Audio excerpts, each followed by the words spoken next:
48 heures après les membres des commissions électorales locales et consulaires, le tour est revenu, cette fois-ci, au collège de la Commission nationale de coordination et supervision de l'organisation du référendum de prononcer face au juge constitutionnel la formule de serment conformément aux dispositions de l'arrêté numéro 000-1894/MIS du 28 octobre 2024 modifié portant création, organisation et fonctionnement de la dite commission qui se veut intègre, impartiale et crédible.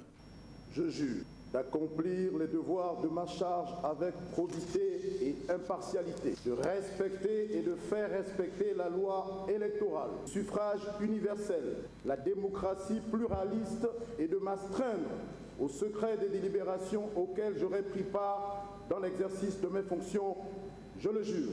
Tout en prodiguant de sages conseils aux impétrants, la Cour, par la voix de son président Dieudonné Abba Owono, a rappelé à l'assistance le rôle des régulateurs que lui confère l'article 66 de sa loi organique et 53 de la charte de la transition.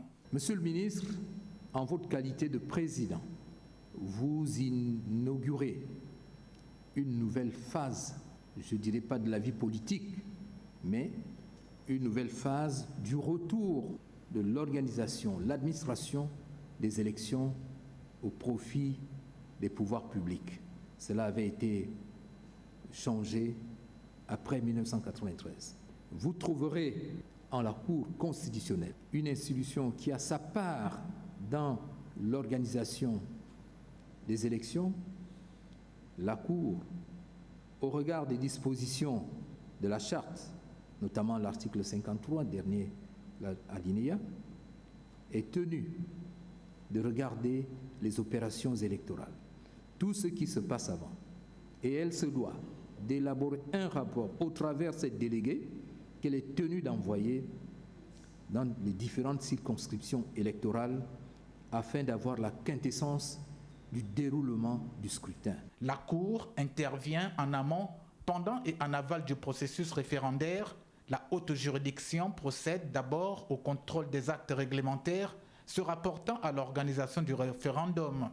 Ensuite, lors du scrutin, elle envoie sur le terrain ses délégués pour vérifier le bon déroulement des opérations de référendum, lesquels, chacun pour ce qui le concerne, établissent différents rapports qui seront mis à la disposition de la haute juridiction. Cette dernière établira alors un rapport général qui conditionnera la validation ou non du référendum.